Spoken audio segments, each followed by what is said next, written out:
morning, everyone. Welcome to Coffee and Football, presented by Texas Road. I'm your host, Blake Monroe, where I'm joined every day by Jerry Hamilton. And we got Rod Favors filling in for Bobby Burton today as Bobby heads to Texas Pro Day. Tell us where you're checking in from this morning, what you're drinking, get your questions in. We're going to get to those here in a little bit. Spring practice starts today, guys. Pro Day, as I said, Sark's going to take the mic. So I got a question for the chat and a question for y'all. What do you want to hear Sark say today? What are you wanting to hear from him? What would you ask him? So we'll start with y'all.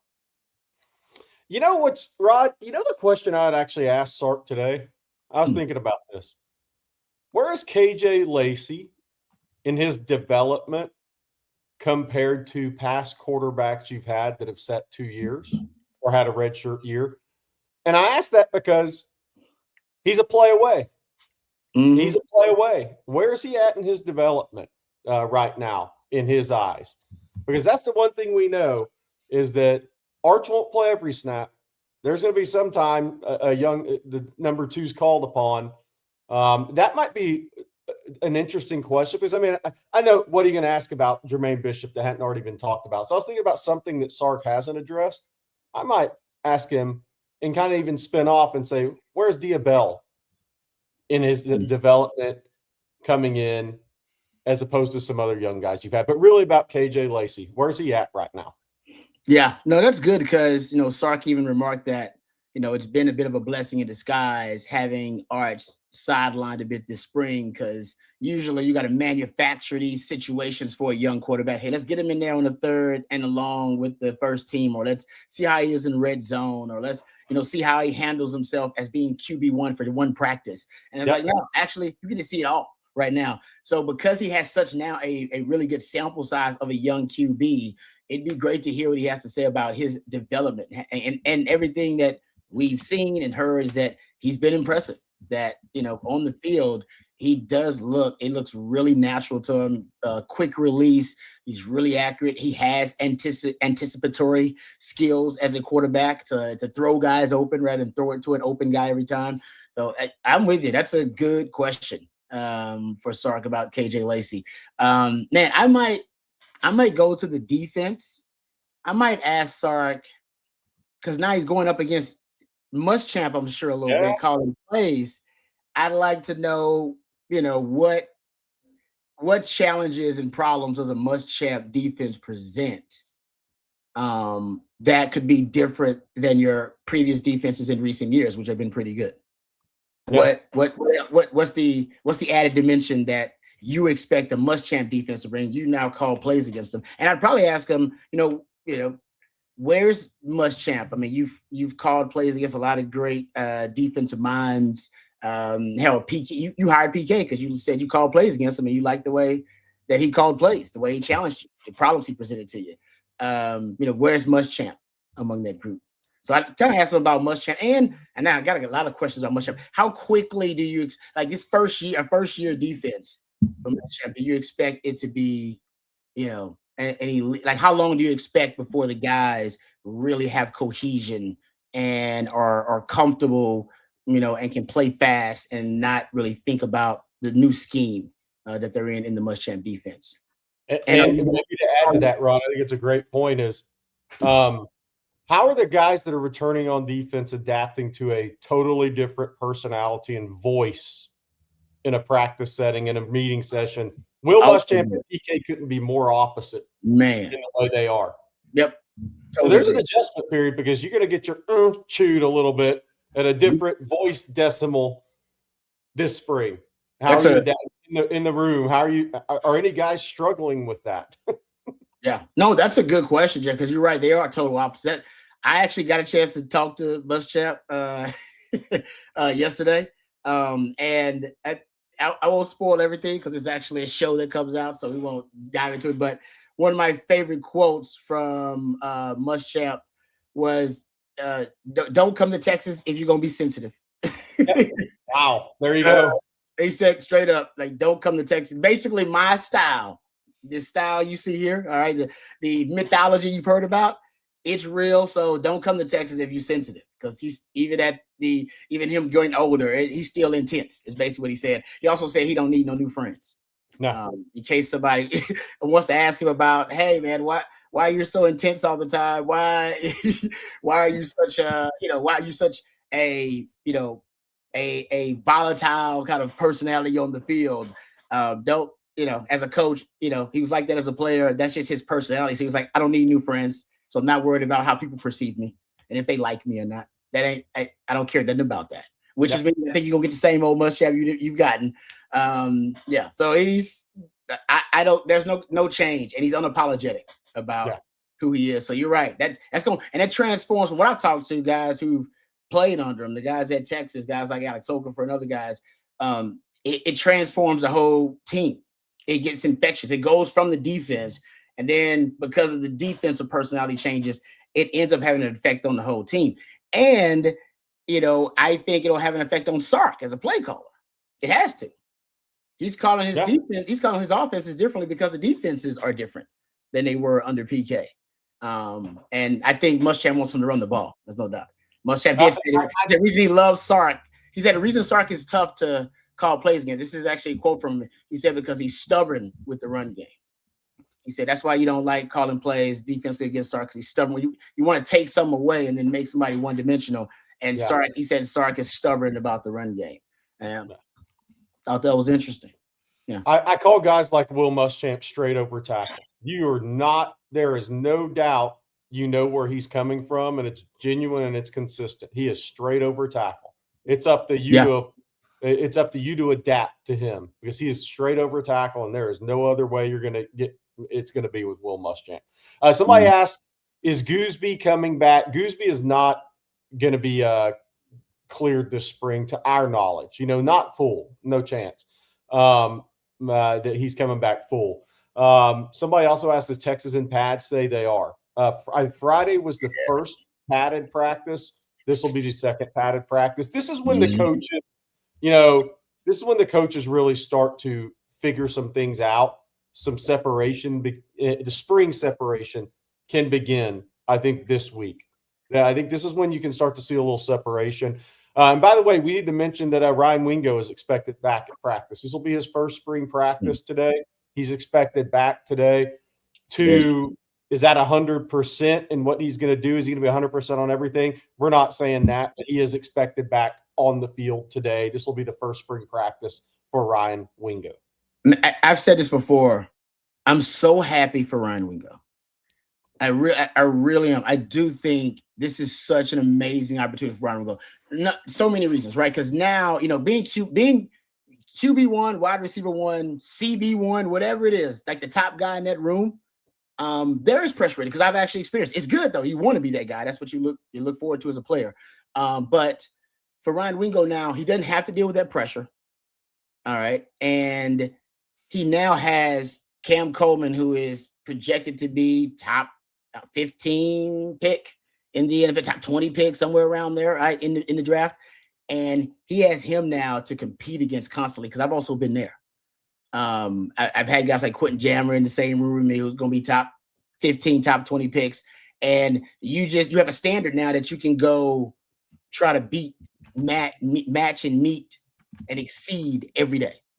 All right. And that's part of your go-to. And you're being pushed now by young guys, like a young Jermaine Bishop, who's in the room now, to also, constantly be vigilant about cultivating your craft. Like I had Nathan Basher, I had a young Michael Huff and a young Cedric Griffin. And I knew how it felt to have that pressure of, hey, you need to outwork those guys too. Can't have one of those young guys outwork you and start, catching up to you. You need to keep that separation too. You need to catch that top 15, 20 pick, and you need to keep them young bucks off your back. And it's a different kind of pressure than it was just being, wide receiver 1 in the room. I think it's even better pressure. Literally, the pressure that makes diamonds, you get it from both sides, every side, and it crystallizes and cultivates your skill as a player and as a competitor. So that's why and on the field, he's not going to get all the attention anymore. He's going to get matchups that are favorable, 80% of the time, because not a lot of schools have 3-4 really good coverage guys on their team. They usually got one. They don't have money to keep a bunch of them around these days. So that's why I'm happy for Ryan Wingo. Just a great opportunity this year for him to ball out in a lot of ways. Well, we got more to talk about this morning, but first, Rod, if you don't mind, can you let everyone know about our sponsor, Texas Road? Oh, yeah, happy to do it. We appreciate our friends over at Texas Road, especially Rick Vavro and his team, your full service solution for major road projects with the full support of multiple crews performing utility, dirt work, concrete, and asphalt. Texas Road provides on-site concrete through volumetric trucks for smaller volumes. They are able to complete road building in a high-profile environment. You can check them out online at texas-road.com. That's texas-road.com. And we appreciate our friends over at Texas Road for sponsoring our program here on Texas Football.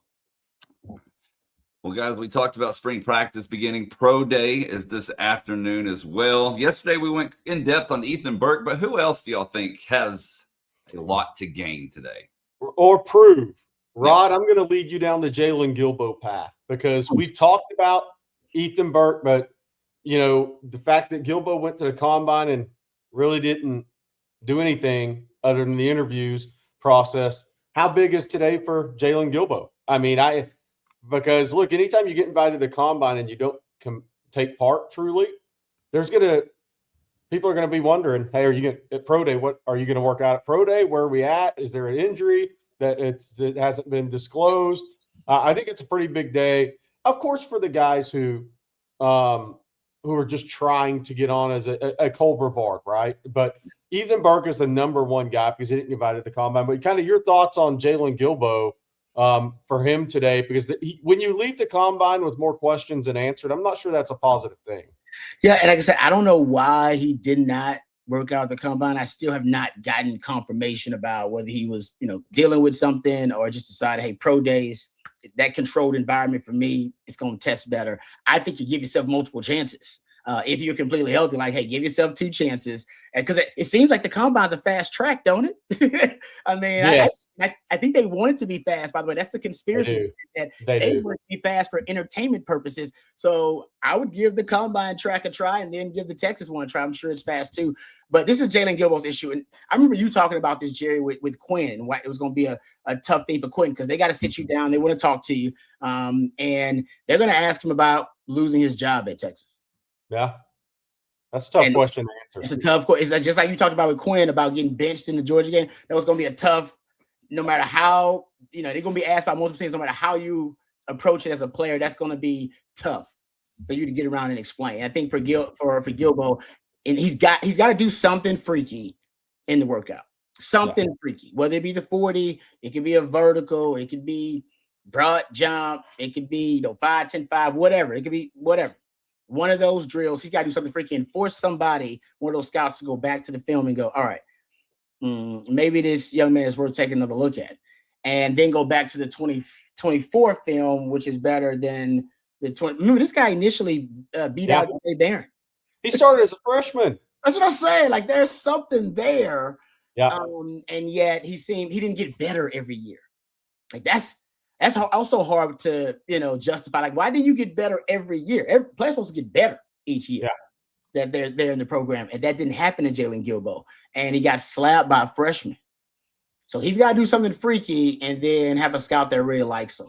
Because, like I said, that's tough to explain. That's why I would have worked out the combine for him. I'm sure he got a chance to interview at the combine and then worked out again at Pro Day. I don't think you can big time the combine when you still got that elephant in the room, which is, hey, you lost your job. Period. I don't know. I mean, that's tough to explain to an NFL scout and what happens because you weren't playing to a certain standard. So that he's got to. I think he's gonna have. I think the toughest job of anybody to try to impress someone to become an undrafted free agent. But Ethan Burke, I call it Ethan Burke Day because he's got to show out, and he's got, all the raw tools. You look at his frame is going to impress, number one. And then we talked about it, Jerry. He's got to do something, whether it be bench. I think you brought up the change of direction drills, show you're a big man that can move, maybe show some explosion, broad jump, vertical. He's going to do, and I think he will. I think in one of those things he'll really impress because I think he's a good overall athlete. But his film, when they go back to his film, I think they'll be impressed. I do think he's a really good run defender. And he did it in the SEC against everybody he lined up against as an NFL draft prospect. Yes. So I think Ethan Burke he'll increase his stock when they go back to the film, but he's got to do something in this workout to really stand out. I think somebody else who can really, and I don't know I think Matthew Caldwell is going to throw the jack injuries. He is throwing. So people asked about Arch, and Arch was never, even if Arch was healthy, he wasn't going to throw at the combine this year. I mean, at the pro day this year, that wasn't going to happen. But yeah, Matthew Caldwell is throwing today. It'll be interesting to see who's catching the ball today. I think Jack Injuries is one of the only guys going to be the guy, right? Yeah, I think he is. That's why I say it's going to be he's kind of going to be showcased out there. And I mean, he had that 2024 season was a really good season for Jack Injuries. Like it was one of the better tight end seasons that we've had. Actually, I was kind of looking at it in the last like 10 years. Like it was a really good tight end season. And the tight end position suffered because the running game suffered at Texas this year. And I think they're kind of linked in production in Sark's offense. And Sark says it's the second most important position behind quarterback. I think Jack Injuries, because it is a deep tight end draft, by the way, as well. Yes.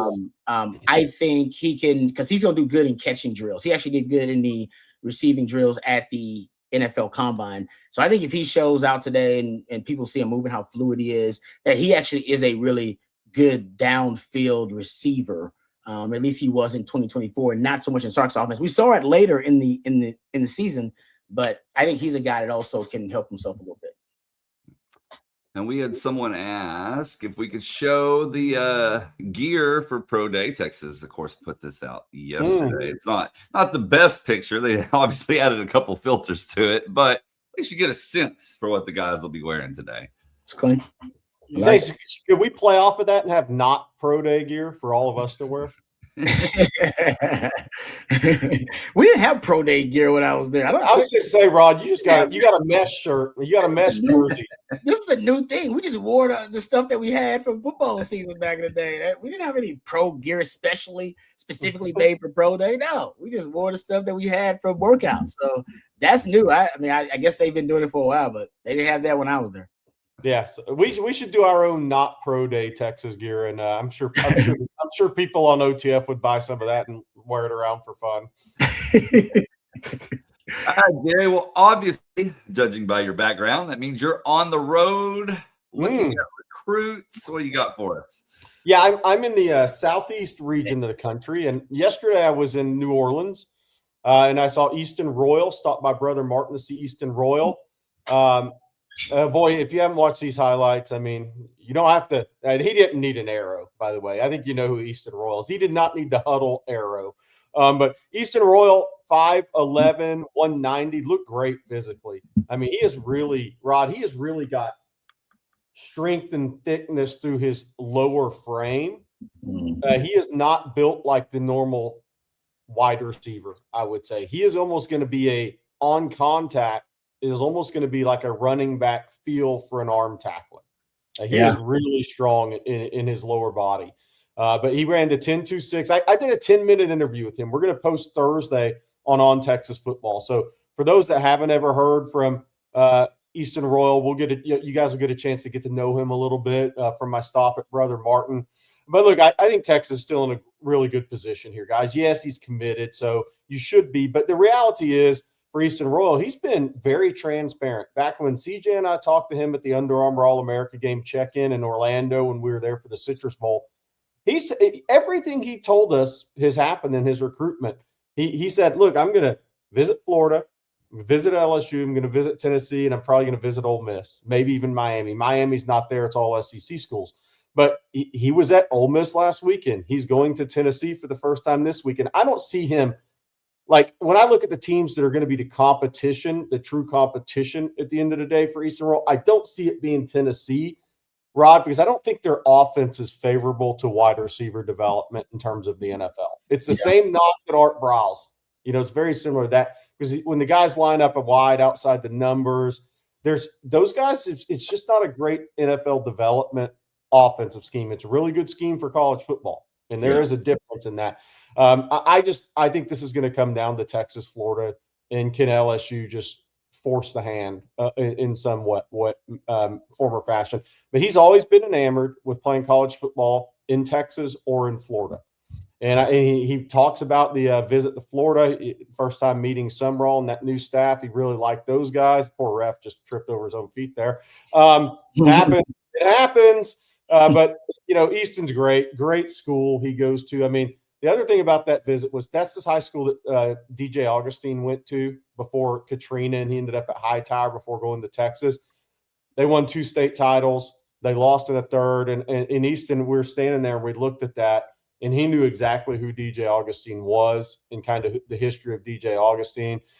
So, I mean, look, Easton and his mom make every trip together. He will be back. We put the news out yesterday. He's coming back for the spring game, April 18th, 19th. So Texas will get him on campus for 2 days once again, like they did in late January. And he'll be back for his official visit. Obviously, Texas gets the last OV, June 19th through 21st. He will be at LSU April 24th. They're not having a spring game for their whatever they call it, their little team meet and greet, fan day, whatever they call it, last spring practice. They're not having a spring game, but he will be there. That'll be the first time he's been to LSU campus since the season when he visited for a game. So while he lives in New Orleans, it's not like he's over there all the time. Now, Lane Kiffin's trying to make it an all-the-time thing moving forward. And this recruitment will go until signing day, because if he remains committed to Texas, as I believe he will, then LSU can't just walk away from a 5-star wide receiver in their own state. I think Texas is doing really well with him, as they have been. He's committed for a reason. Everything he said has happened in his recruitment. He said he was going to take the visits. He said he was going to take OVs. His OV schedule, for those that don't know, and I posted it this morning on TexasFootball.com with some other notes on John Meredith, a 2028 5-star. It's going to be a 5-star. It's going to visit next week from the Sunshine State. But his OVs, Eastern Royals OVs, are LSU May 28th through June 1st. Tennessee the 5th through 7th, Florida the 12th through 14th, and Texas gets the last visit. And I think it kind of sets up where his mind's at right now, honestly. And we'll see what happens. But Texas gets him on campus again. He's if there was a must-get offensive player in this class for Texas, it's probably him, honestly. Because, I mean, you have him committed. He's arguably a top 2 receiver in the country. He ran 2.10-2.6 already, but the speed translates to football. He won the Under Armour All-America game MVP. So there's a lot that comes with this, and it's not a guy that you have committed this long and want to see him walk to a team you're going to play in the future, whether that be Florida or LSU. So I think this is a big recruitment, and Texas is treating it as such. As important as any recruitment in this cycle. Oh, sarcasm. Yes. Sorry. I'm not saying that again. I said that on the show a few weeks ago. Oh, that's great. Oh, man. I didn't pause long enough. That was a classic day on Coffee and Football. It pretty much went like this as it can beat off coverage. Oh, man. It almost was right over there. Wow. Yeah, it was. And then you just kept saying it. That's what made it great. Yeah. I'm sure there's a read for this somewhere. Oh, man. And on the recruiting front, Trenton Blaylock also is on campus today. Hank South, I think, put that out. I think Trenton announced that too. He is the cornerback from Atascocita High. He has put up monster. He's putting up monster numbers on the track this spring, like 10.55. I think he had a 10.45. Obviously, his brother is a freshman running back at Oklahoma. This is a guy that's coming in June 5th through 7th. He is really growing on Texas since they offered him. So it's good to get him back on campus. It'll be interesting, what happens in his recruitment, because obviously Oklahoma is very much in it. He's OVing to Texas the June 5th through 7th. I'll tell you what would be smart. Rod, what do you think about this? Blake? Ball skills. Would it? Oh, yeah. And he can run, and he's running 10.5. And he can play multiple coverages, Rod. The one thing about this recruitment that was interesting, if it's me and I'm the family here, in the NIL day and age, a lot of people say, oh, get him at the same school. From an NIL standpoint and kind of a branding standpoint, it might be interesting to have one at Texas and one at Oklahoma. Oh, yeah. Create the whole branding possibilities for the family. No, you're right. Because if all you need is both of them to be good there, and then when they play, it'll definitely be one of the big storylines. Easy, Yes. Be a huge storyline. They also promoted all week long. The brother versus brother. The Red River Showdown now. It's personal. Brother versus exactly brother. Right. From an NIL standpoint, look, I'm no decision makers. I don't care where kids go to school. Yeah. But if I'm thinking about that, I'm like, that's an interesting idea. It's easy to have them both at the same school. What about if they're rival schools in the NIL era? Yeah, that's good. That's good. Now, see, not Jerry thinking like Vince McMahon over there. Yeah, damn right. It's not bad though. I like it. Oh, man. All right. Well, we got more to talk about. We got questions we got to get to. There's a whole lot of show left. But first, Jerry, I need you to tell everyone this morning about Hollow Socks. Hey, A&M basketball and football players, listen up on this one. I'll tell you why at the end of the read. Lightweight, supportive, and unbelievably soft. They're 3 times warmer than wool and still lightweight. Alpaca socks built for the field. They're performance-grade socks made from ultra-soft baby alpaca fibers, engineered for rugged conditions and designed to keep your feet dry, warm, and comfortable no matter where the day takes you. Hollow doesn't just make socks for the outdoors. They've engineered them for every activity. Everyday socks, soft, breathable, comfortable for daily wear, travel, and downtime. Compression socks for gradual compression comfort to keep your feet, to keep your legs comfortable during travel, recovery, or your every day on your feet. Hunt socks designed to keep your legs and feet fresh after cold morning and long sits in the field. Trade socks perfect for long shifts and 14-hour days in boots. For a limited time, Hollow Socks is having a buy 2, get 2 free sale. Head to hollowsocks.com today and check it out. That's hollowsocks.com for up to 50% off your order. After you purchase, they'll ask where you heard about them.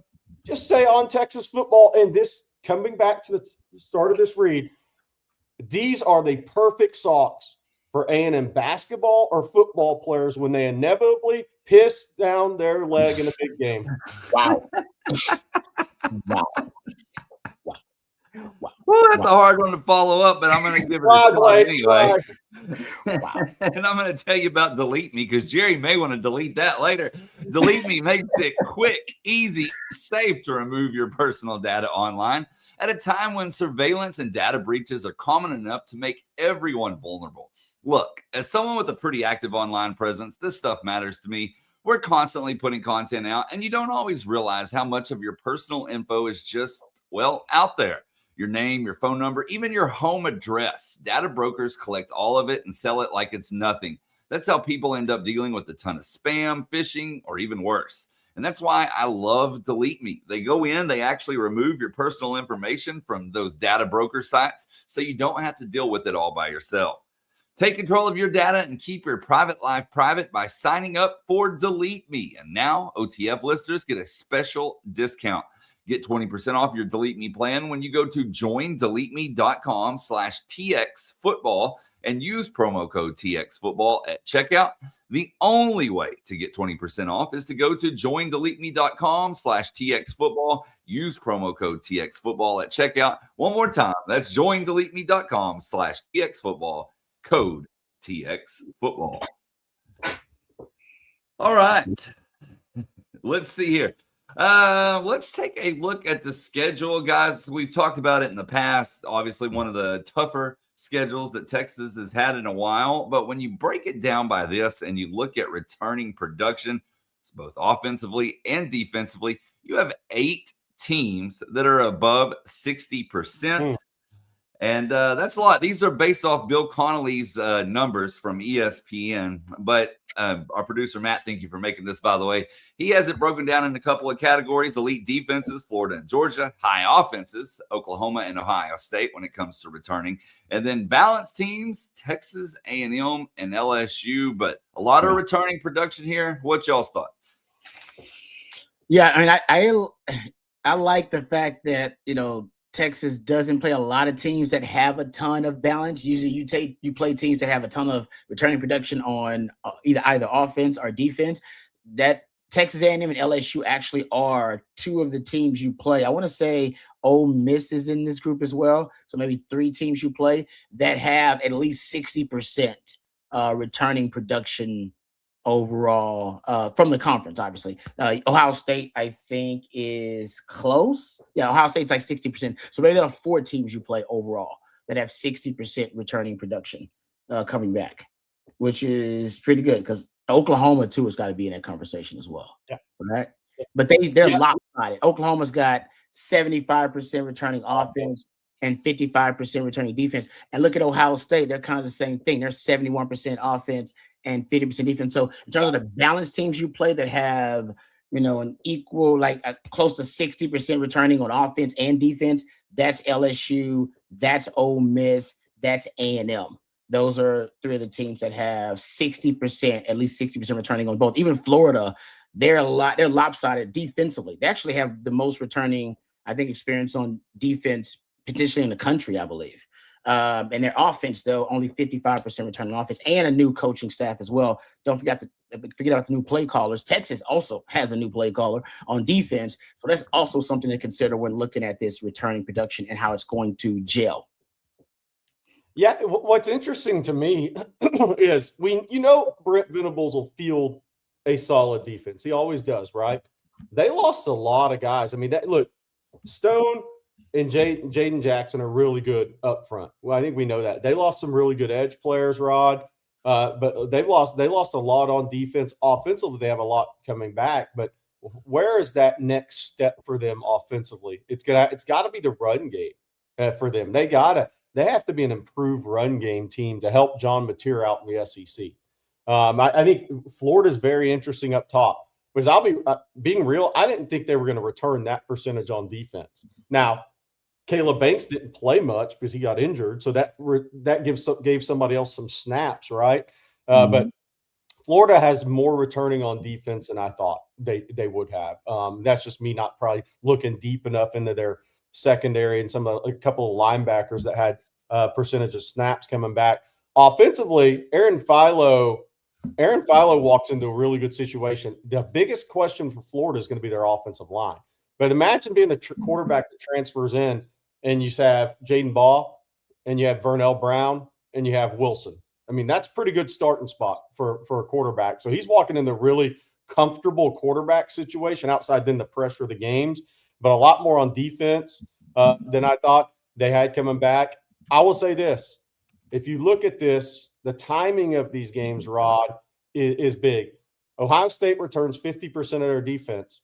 Matt Patricia has a game under his belt with a lot of new guys. Now, they've been in the program. There's some transfers in. They had to do some work in their secondary, which was interesting. I expected portal because they lost so much the last 2 years at secondary and linebacker. Even as well as they recruit, everybody's got holes and they need some experience production.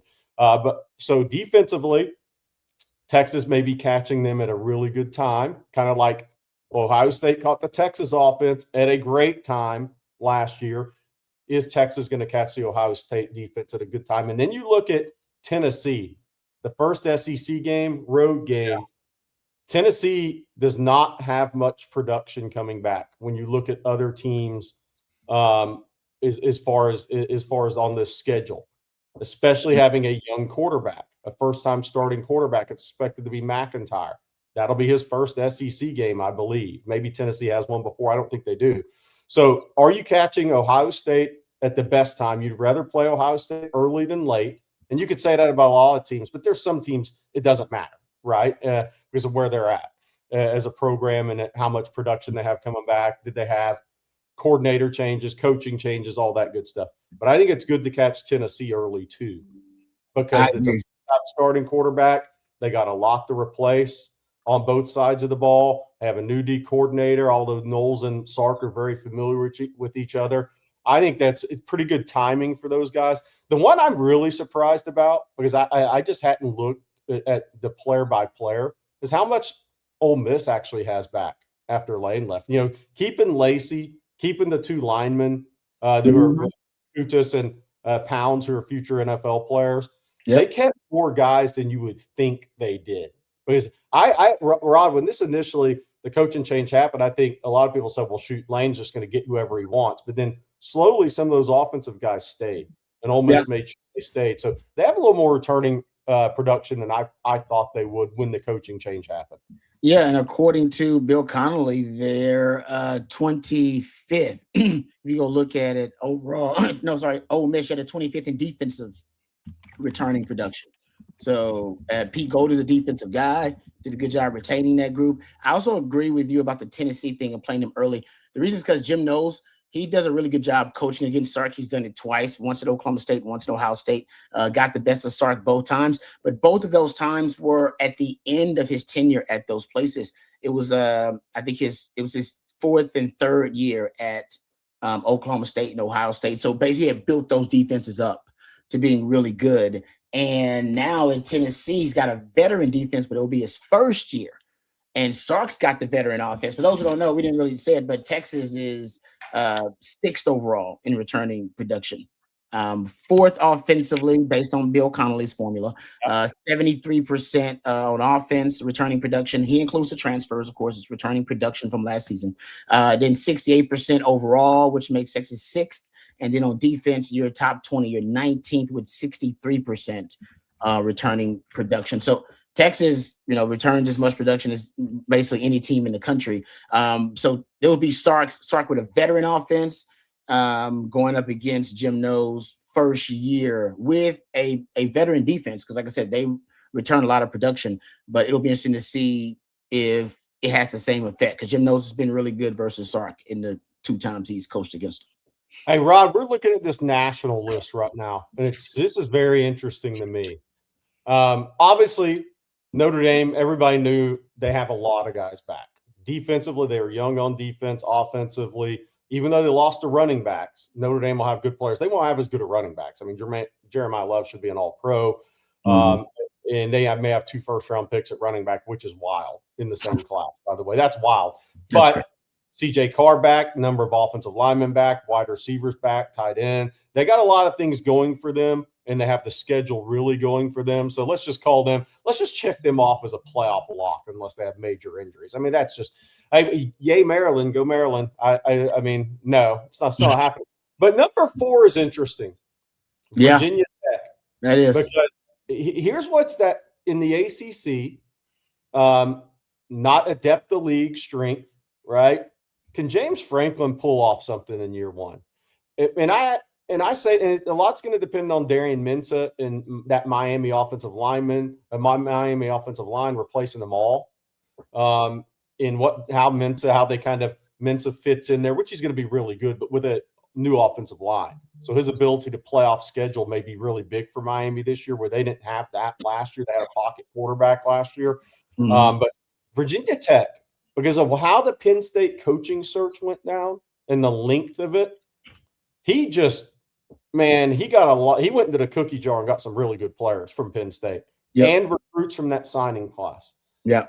The ACC, if this was the SEC or Big Ten, I wouldn't make a big deal of it, but he's going to be in position to challenge, I think, in year 1 in the ACC, because that way that Penn State coaching search went down or didn't go down, the length of time it took, he was just sitting there picking off good players from the Penn State roster and the Penn State recruiting class. He has not necessarily an ACC level talented team. He's got a mini Big Ten level talented team in year 1. That's not normally how this works out. So James Franklin made the most of an opportunity there. Let's see in the ACC if he kind of is a spoiler this year. It'll be interesting. South Carolina 5 on there. Texas didn't play him, but obviously the transfer offensive tackle from NC State tore his ACL in a team basketball game type of deal. Is a team workout deal. Really rough injury there. That's brutal. So Texas Tech at 65%. Yeah. Obviously the heavy favorite to win the Big 12 once again. All right, guys. Well, we got a lot of questions this morning, so we can jump over to some of those. Let's see here. Let's take this one from Mike's Hard Takes. How involved in the offense will Nick Townsend be? Feels like I haven't heard about him in a while. That's going to be interesting because Sark, last year I just talked about this with Jack Hendricks. We saw a drop off in overall targets for the tight end and production from the tight end position. But I think in Sark's offense, the tight end production is tied to the run game a lot of the times, which are run game action. And I think Sark's run game had its worst season with him arguably as a play caller. I think you saw the tight end position suffer as a result of it. You're going to get back to having a more explosive run game. So I do think there'll be more opportunities for the tight end position. Who's going to be your number one receiving tight end? Because in recent years, and since Sark has been here, there's been a very lopsided target share for the number one tight end. You're talking about probably 70% of the targets going to whoever or more. Going to whoever the number one tight end is. If it was Gunnar Helm, when it was him and Juan Davis, whether it was JT Sanders when it was him and Gunnar Helm. And so if that's going to be Nick Townsend this year, or is it going to be Michael Masunas? So I think that Michael Masunas is known as a blocker, not even a receiver. Nick Townsend is a freaky athlete. I would assume it's going to be Nick Townsend. So if he is going to be that number one guy, he's in line to get a lot of the target share. Question is now, though, with the weapons, with Cam Coleman, with Ryan Wingo, we talked about big back, and you got an Emmett Mosley, and you got a young Jermaine Bishop, and you got a Raleek Brown, and you got Hollywood Smothers. I do think the tight end is going to be very low on the priority list in terms of game planning for a specific player to get them targets. I think it'll happen, but I think he'll probably prioritize getting targets to some of those other guys. So I do think you'll get either another dip or you'll get around the same production from the tight end, not because the running game will be lacking, just because I don't know how you prioritize getting them the football over some of your more explosive weapons. And Nick Townsend, I like him, but man, you got some GoDaddies, as Coach Shipley would say. Hey, a question for Rod in the chat here. And I know we're production wise, we aren't there yet, but with Michael Masunas coming in, I think he may be the best inline tight end, blocking tight end Sark's had at Texas. With Townsend and with Emery Winston's got really good hands. We've seen a little bit of what Townsend can do in year one. So what will he be like in year two? That was more of a blocking standpoint. He's going to be more of a factor in the receiving game. Those guys are going to have a lot of favorable matchups because of the things Rod said earlier. The backs out of the backfield, the wide receiver. You can't defend everybody. Sark's going to be hunting matchups, and I think tight ends may have some good matchups this year if this offense stays healthy. Is this the most well-rounded, versatile group of tight ends Sark has had at Texas? And I say that because Sanders and Helm were very similar. Neither one of those guys were going to be high-end blockers in line. Yeah. Juan Davis, and then the year that Texas lost to Ohio State, you had Gunnar Helm and Juan Davis. Well, Juan Davis stuck with the program, ended up getting his opportunity. Kudos to him. He's not the talent Nick Townsend is. Mm-hmm. So is this the most well-rounded group of tight ends? Will it be? A year, 8 months from now, we'll be talking about this as the most well-rounded group of tight ends Sark's had. Because on the surface, it feels like it might be. It all depends on the development of guys like Emery Winston. Yep. And also a guy like Michael Masunas, right? Can he evolve his game and become a 5-tool tight end, a guy that can also be a receiving threat? Because it seems like he's coming in as someone who's going to be a plus for you as a blocker in the run game. And Nick Townsend, right? What's his ceiling as a player for Nick Townsend? We know the athletic profile is tremendous, but can Sark really weaponize his versatility, right? Using him potentially in the backfield, moving him around as an H-back, all this everything. So I've always thought, even last year, remember Sark early on was using a lot of those tight ends. He was playing a lot of, playing like 4 tight ends in the game. We hadn't even seen that before. And then it kind of died out as Sark kind of lost trust in their productivity, right? They just weren't effective enough in being able to get you chunk yardage plays. Your offense wasn't explosive, but it was less explosive even out of 12 personnel. So you do have to find a way for that group to generate explosive plays if you're going to have multiple tight ends out there. And it helps if both are threats in the passing game. Problem with Sark is when he's had 12 personnel out there, only one guy has been a true threat in the passing game. Most of the time, you don't even have to defend the other tight end for Sark. They act as another offensive lineman.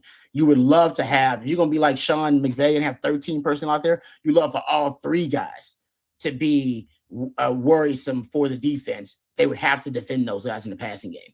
And Sark hadn't gotten there yet. That's where you got to get to.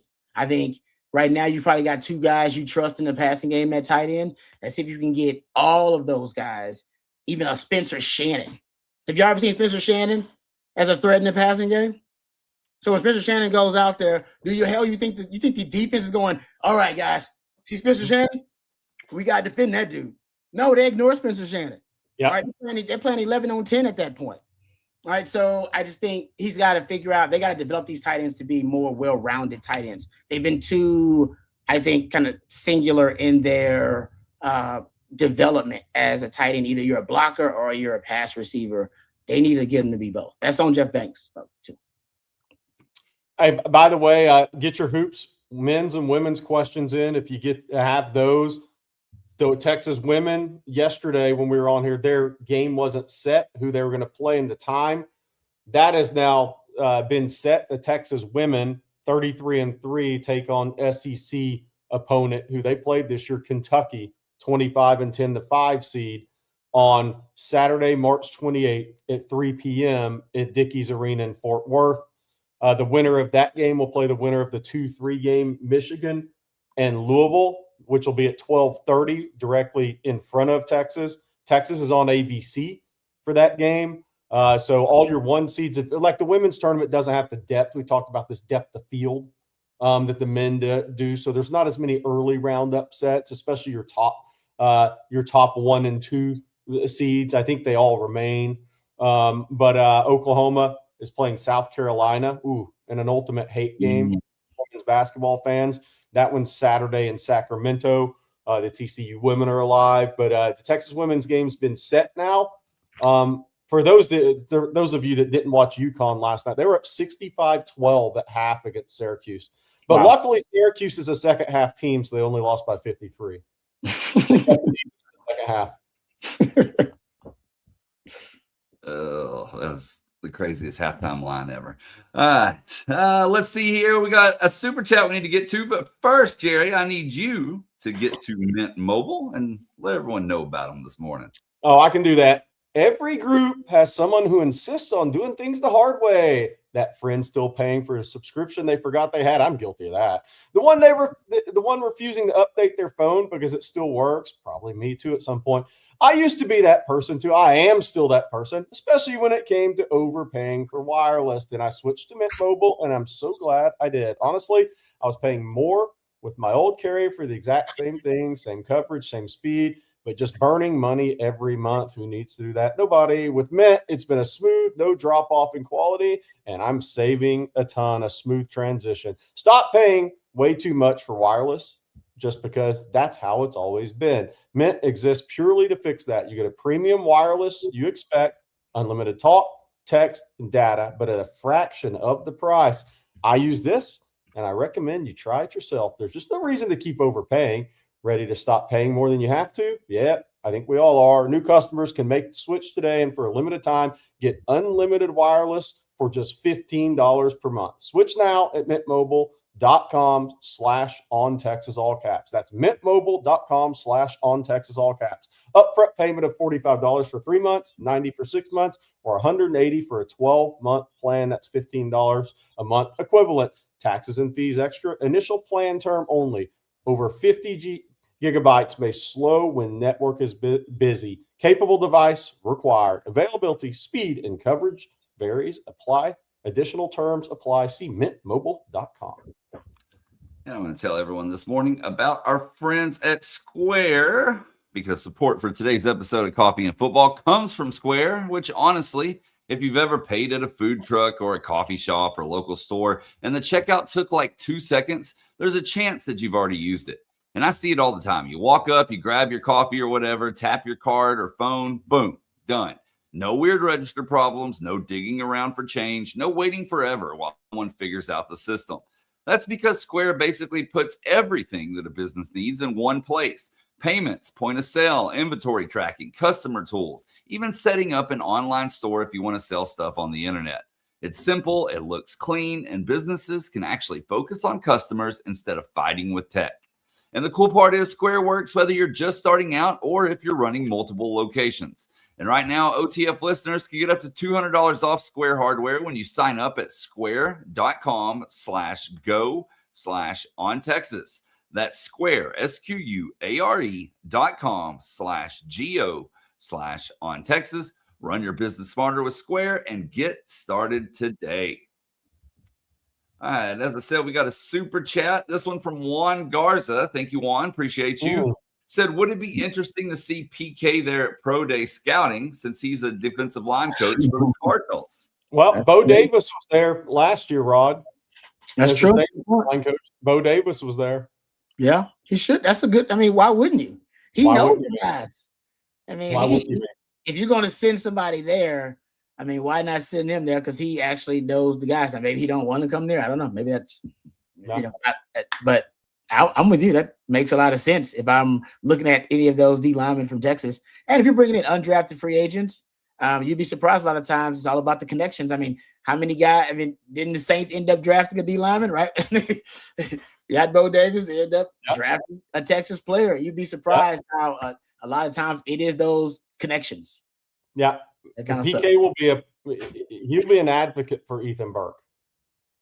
He'll be an advocate for Ethan Burke if the Cardinals have a late round need at that position.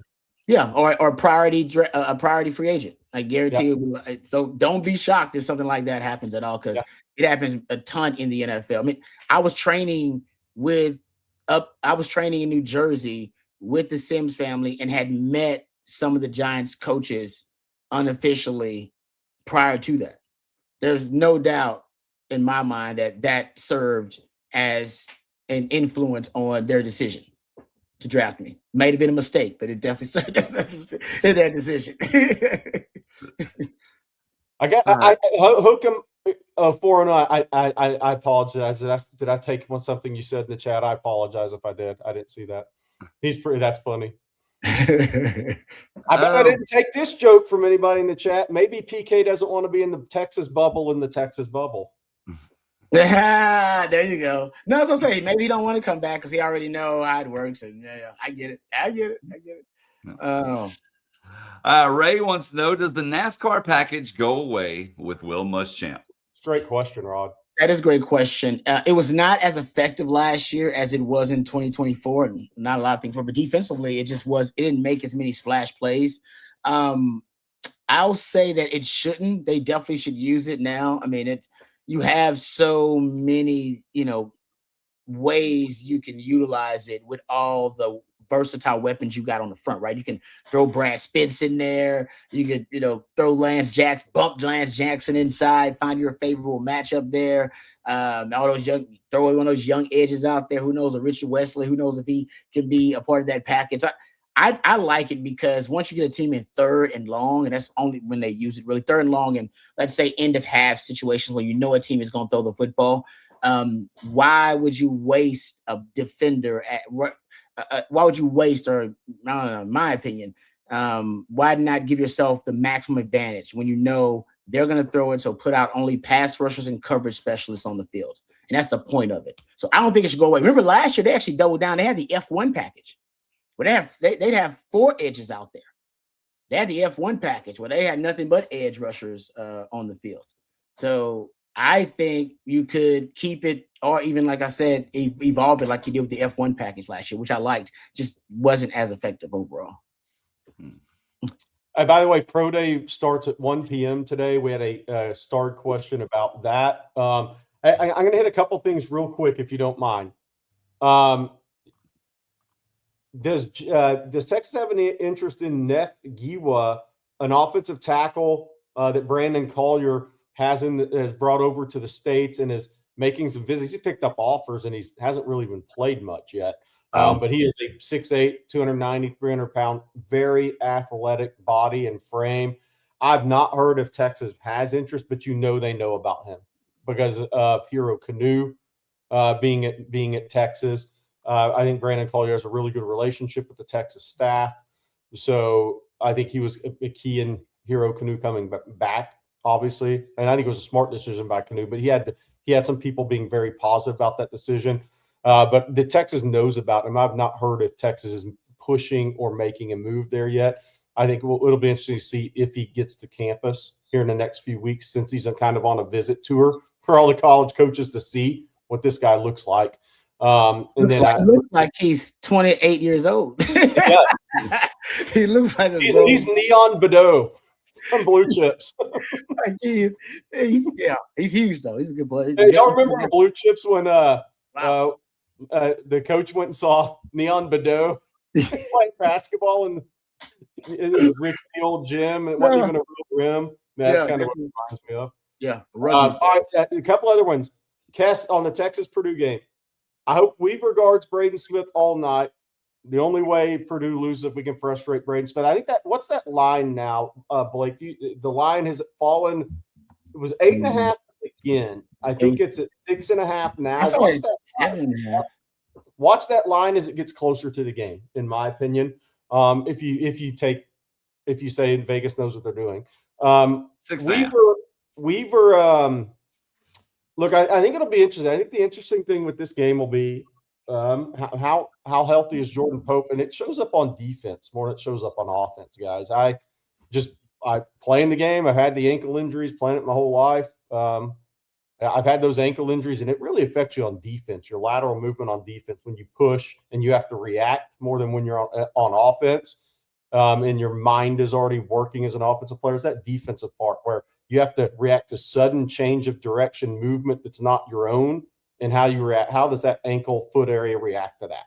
Right. I think that'll be big in this game for Jordan Pope, is because everything's good. I've been through this. Everything's good in practice, but then something in that game, some movement happens, and suddenly, boom, the pain. Rod, you've probably been there. Then the pain hits, right? And you're like, then you're a little limited. So where's Jordan Pope going to be at once you get into the game?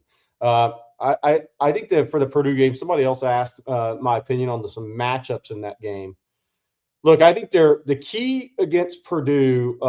Wheels and Lever said, who from Purdue will defend Swain? I think that's a great question, by the way. CJ Cox went down with a little bit of a knee. He may have a gimpy knee, 6'3". This is a game where Swain has a favorable height advantage in this game when they're playing two bigs. When Texas plays Cody and Matas, hopefully they can for an extended period of time against Purdue, because I think you need to. Teams with two bigs have hurt Texas this year. That's just a reality, and that's what Texas will be building for in the future. Teams with two bigs have hurt Texas. They've struggled in that situation this season for the most part.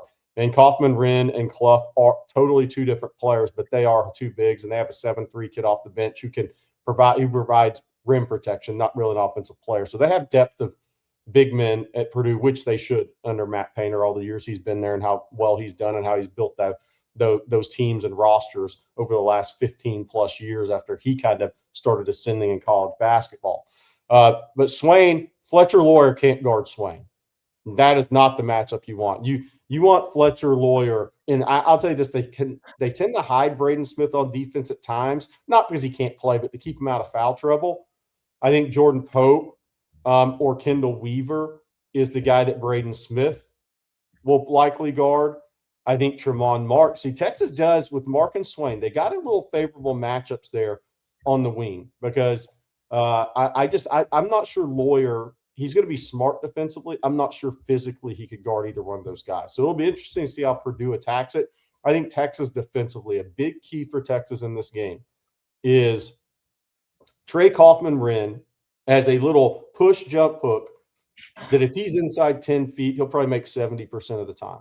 Can Texas push him out? If he catches the ball at 6 to 7 feet, 8 feet in this game, that's probably not going to be good for Texas. You have to push him out. You have to make it a little more difficult on him on the catch, because if he's shooting that little half jump hook from 8 feet, he's going to make 7 to 10.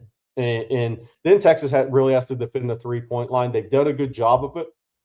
Now, BYU was hurting from the 3-point line without Saunders. Gonzaga only shot 34%. This is a tremendous 3-point shooting team. I mean, they're Purdue's at 38-8. I mean, they're really, really good. And their 38-8 is better than NC State's 38-7 or whatever they were, because Purdue also has interior presence offensively and offensive rebounding capability through size. So guarding the three-point line, defending the three-point line is going to be really big for Texas in this game. Because if you look up with 2 minutes to go and Purdue's got 9, 10 3-point makes, you probably aren't going to like the scoreboard.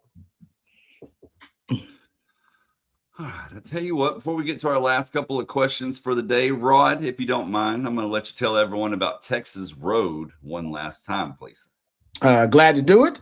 We appreciate our friends over at Texas Road. We appreciate Rick Favreau and the guys over at Texas Road, your full service solution for major road projects with the full support of multiple crews performing utility, dirt work, concrete, and asphalt. The Texas Road provides on-site concrete through volumetric trucks for smaller volumes. They are able to complete road building in a high-profile environment. So check them out today online at texas-road.com. That's texas-road.com. Thank you very much to our friends over at Texas Road for sponsoring this program on Texas Football.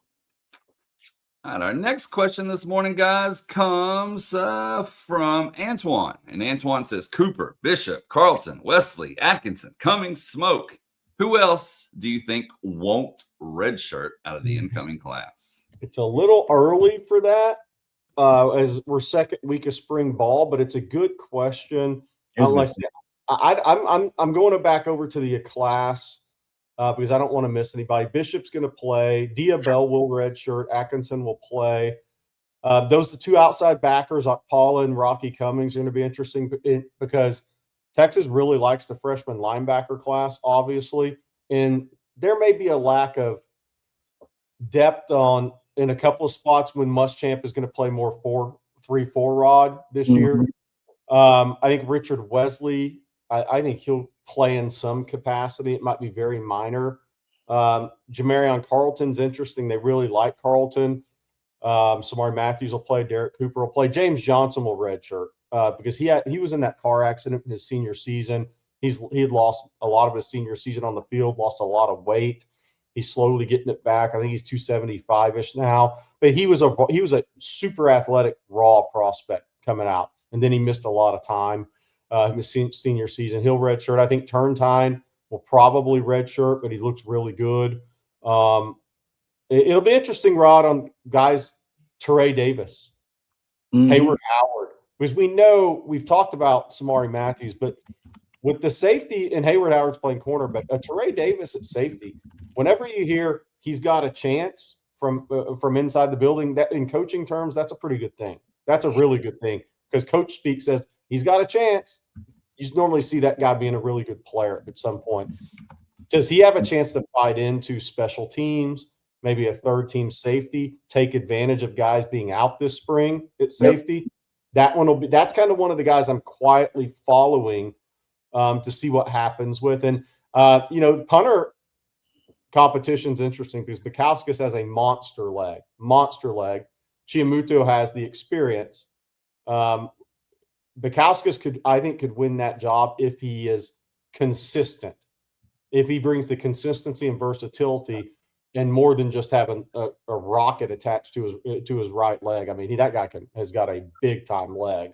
So I think it'll be very interesting to see of that freshman class. But I think those are your guys right now. Obviously, Cohen Brown, I think from a special team standpoint, Rod, he reminds me different position of Trey Wisner in that regard. Like, hey, what can I do to help a team? What can I do to help the team? I'll do anything I can to impact winning and help a team. That's kind of the mindset a Cohen Brown has that a Roschon, and I'm not comparing that Roschon Johnson had, that Trey Wisner had. Those guys tend to find their way on the field in some capacity, I feel like, and he's physically ready. Yeah, he is. I thought he was a running back when I looked at his legs. It's like, man, for a wide receiver, dude is built thick. Yeah, Easton Royal's built similar, by the way. Yeah, because Easton Royal's got to be built like, because you said 5'11", 190. That means he's like Devin Duvernay, Golden Tate, kind of whatever, right? Kind of built. 100%. Yeah. That's a great call on both those guys.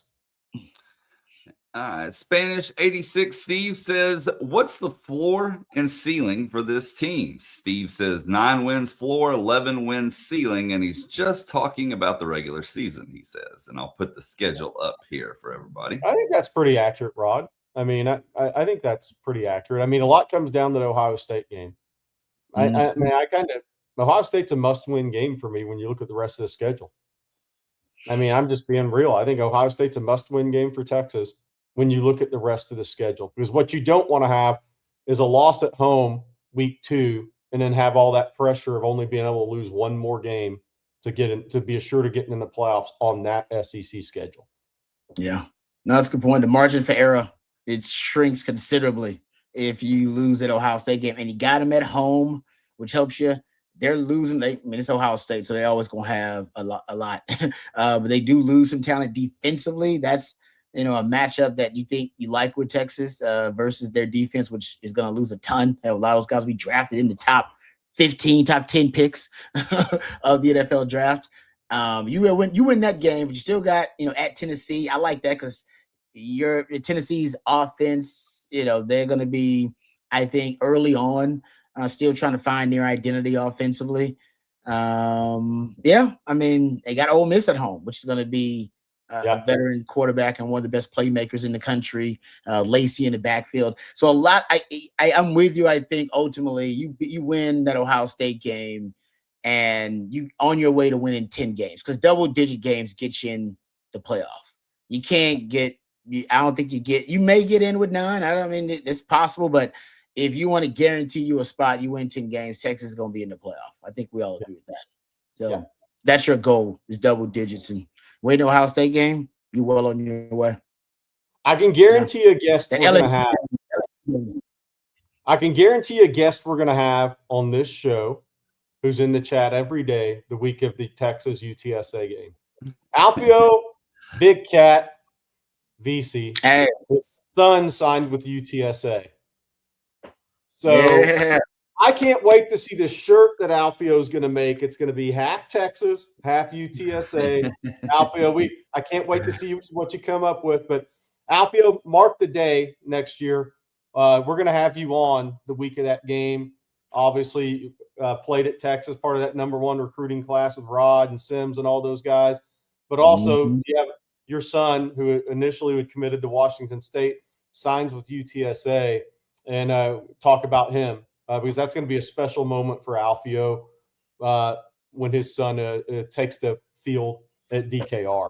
Even though he's at UTSA, I can't wait to see the shirt that Alfio comes up with for that. We need to talk about that. Let's get some ideas going, Alfio. Big cat. Congrats on that. Even though he's not at Texas and he's at UTSA, and I said it because Alfio obviously played at Texas. This is a huge moment for Alfio. In his family, man. That is so cool. Congrats, brother. Yeah, that's badass, man. That's awesome. Love it. I will close with this question. Another one from Spanish Steve. He's bringing the heat today. Who do you think will be this year's Grayson Littleton and surprises? Who's that surprise player for the 2026 season? Great question. That is a great question. That means it's got to be a freshman? Yeah. That is a great question. That can surprise. Somebody we're not talking about. So you can't even bring up because nobody was talking about Grayson Littleton until he hit the campus, pretty much. So it's guys. So Grayson Littleton was ranked top 150 in the country. For those that aren't familiar with his background, he's out of Wiregrass Ranch in Tampa. I went to see him. It just so happened I was down there going to schools, and I saw him. I think the day after Texas offered him, and when he backed out of his Clemson verbal. And he was ranked 150 in the country. Maybe some people may have had him like around 100. So he was a known recruit, but he wasn't. He raced past any expectations that Texas, Michigan, or Clemson would have had for him. Obviously, starting from the get go, and we heard in the spring he'd been tremendous. So who could be that guy?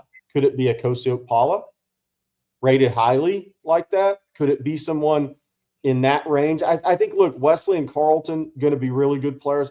They're not in a position to do that at Texas this year.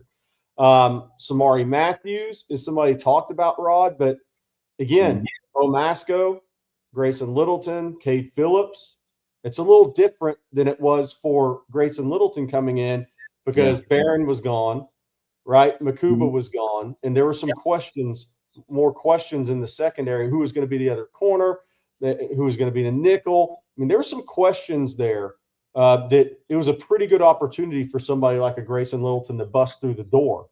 I kind of look at an outside linebacker position, Rod, when Texas in a 3-4, depending on where Brad Spence plays the majority of his snaps. I guess that's kind of what I'm looking at right now. Yeah.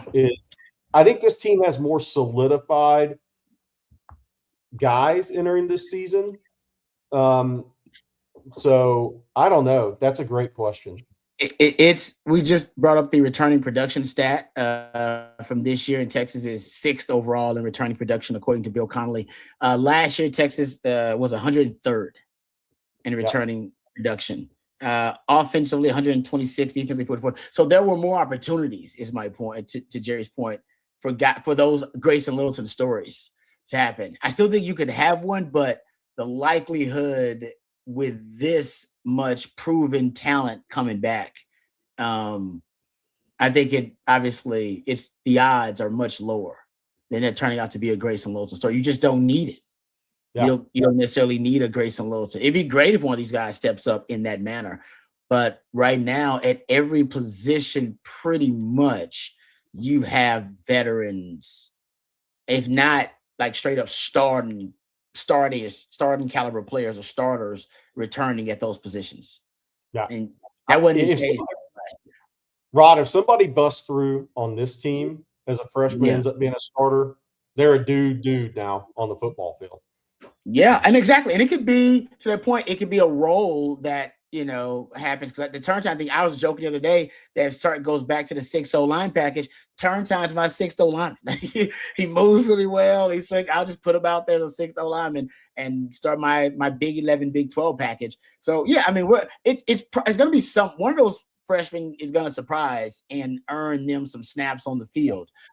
We just don't know who it is. And like I said, the odds of them being a full-time starter like Grayson Littleton did, that is much lower. Like the Grayson Littleton story, that was fantastic. And they didn't want him to start against Ohio State. You didn't want a freshman out there against the best wide receiving core in the country, but he was that good. He was. He was that good. And I just don't – you might have a guy that good, but I don't know if Texas is going to need him like they needed a young Grayson Littleton to step up in that moment. So it's a good question, though. It's a great question. Yeah.